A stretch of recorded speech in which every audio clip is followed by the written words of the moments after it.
महाराष्ट्र में टीईटी का paper leak हुआ है। टीचर्स एलिजिबिलिटी टेस्ट का एग्जाम होना था 28 जून को और उससे पहले ही यहां पर पेपर लीक का मामला सामने आया और अब टीईटी परीक्षा को स्थगित कर दिया गया है। महाराष्ट्र राज्य परीक्षा परिषद का ये बड़ा फैसला देखने को मिला है। संदिग्धों के पास से प्रश्न पत्र जो मिला वो असली से मैच होता हुआ पाया गया और पुलिस ने मामला दर्ज करके अब जांच शुरू की है। कई संदिग्ध हैं जिनको हिरासत में लिया गया है, उनसे पूछताछ की जा रही है। करीब 4,28,000 अभ्यर्थी कल परीक्षा देने वाले थे। महाराष्ट्र में शिक्षक पात्रता परीक्षा यानी टीईटी पेपर लीक होने के बाद ये बड़ा कदम उठाया गया है। राज्य परीक्षा परिषद ने 28 जून को होने वाली परीक्षा को रद्द कर दिया है। भिवंडी पुलिस की छापेमारी में पेपर बरामद हुआ जो असली प्रश्न पत्र से हूबहू मेल खाता है। इस मामले में कई लोगों को हिरासत में लेकर पूछताछ की जा रही है। करीब 4,28,000 अभ्यर्थी इस परीक्षा में शामिल होने वाले थे।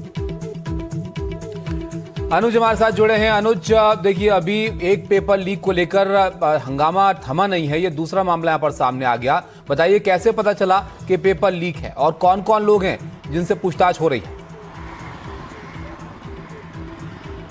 दानिश, ये बहुत बड़ा अपडेट फिलहाल महाराष्ट्र से आ रहा है। हमें पता चला कि आज सुबह मॉर्निंग के जल्दी जो अर्ली आवर्स रहते हैं तब ठाणे पुलिस को इस बात की झलक लगी कि जो कल टीईटी का महाराष्ट्र में टीचर्स एलिजिबिलिटी टेस्ट होने वाला है उसके पेपर की कुछ कॉपीज़ कुछ लोगों के पास है और उसी जानकारी के बुनियाद पर भिवंडी पुलिस ने, ठाणे के भिवंडी यूनिट ने वहाँ पे छापेमारी की और उन्होंने 3 लोगों को फिलहाल हिरासत में लिया है। और उन 3 लोगों के पास जो उनको पेपर मिला है उस पेपर में काफ़ी सारे वैसे क्वेश्चंस हैं जो कि कल के एग्ज़ाम पेपर के साथ मिलते हैं।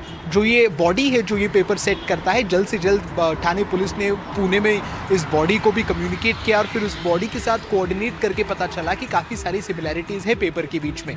और अभी जो नोटिफिकेशन पुणे के उस पेपर सेटिंग बॉडी ने आगे डाला है, उस नोटिफिकेशन में उन्होंने अधिकृत तरीके से बताया है कि कैसे 3 लोगों को हिरासत में लिया गया है। FIR दर्ज करने की भी जो प्रयास है, जो प्रोसीजर है वो चल रहा है। बट सबसे महत्वपूर्ण बात ऐसी है कि कल जो 28 तारीख को, जैसे आपने कहा, 4,28,000 स्टूडेंट्स इस एग्ज़ाम को अपियर करने वाले थे, वो एग्ज़ाम फिलहाल के तौर पे तो स्थगित किया गया है और इसको पोस्टपोन करने के बाद इसकी अगली जो तारीख आएगी, अगली जो डेट आएगी, उसके ऊपर अब तक कुछ क्लैरिटी दी नहीं गई है।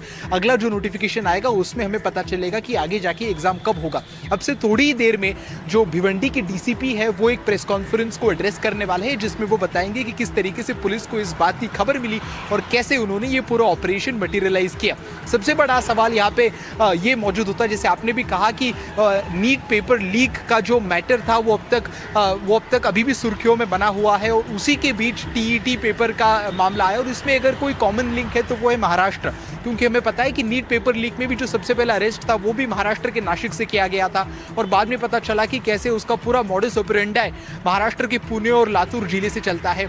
उसी के 2 महीने के भीतर एक बात और बताइए, क्योंकि देखिए अब नीट का आपने जिक्र किया, वो जो लीक हुआ था उसके कनेक्शन भी महाराष्ट्र से जुड़े थे। अब यहाँ पर टीईटी की बात हो रही है, इस पेपर को जाहिर तौर पर देखा जाएगा, इसकी समानताएं बिल्कुल जो परीक्षा का पेपर था उससे यहाँ पर दिख रही हैं। और ये पहला मामला नहीं है, इससे कुछ महीने पहले 2025 में भी एक लीक का मामला सामने आया था। तो कुछ सीखा जा रहा है इन मामलों से या वही सब चीजें यहाँ पर होती चली जा रही हैं? अब सोचिए उन परीक्षार्थियों का क्या होगा जो लाखों की तादाद में इंतजार कर रहे थे परीक्षा देने का। जी बिल्कुल, जैसे मैंने कहा कि 4,28,000 के आसपास स्टूडेंट्स थे जो कि कल की राह देख रहे थे, क्योंकि कल उनके लिए बड़ा दिन होने वाला था। महाराष्ट्र के काफ़ी सारे 37 जिलों में 1,200 से ज़्यादा सेंटर्स बने हुए थे। उन सेंटर्स में ये एग्ज़ाम दी जाने वाली थी। उसके अलावा अगर हम देखें तो फिलहाल जो इन्फॉर्मेशन, जानकारी हमारे पास आ रही है उसके हिसाब से सोशल मीडिया पर पेपर लीक हुआ, जिसके बाद प्रिंट आउट निकाल कर कुछ लोग उसे बांटने की कोशिश कर रहे थे जब पुलिस की छापेमारी में वो सामने आए। बट इस पर अभी राजनीतिक उछल कूद भी शुरू हो गई है, क्योंकि राष्ट्रवादी कांग्रेस, शरद पवार पक्ष हो या फिर इंडियन नेशनल कांग्रेस हो, उन्होंने साफ तौर पर सरकार पर हमला बोल दिया है। खास करके क्योंकि जहां पे जिस जिले में इस पेपर की पर्चियां, जिस जिले में इस पेपर की कॉपीज पाई गई है वो एकनाथ शिंदे का जिला आता है।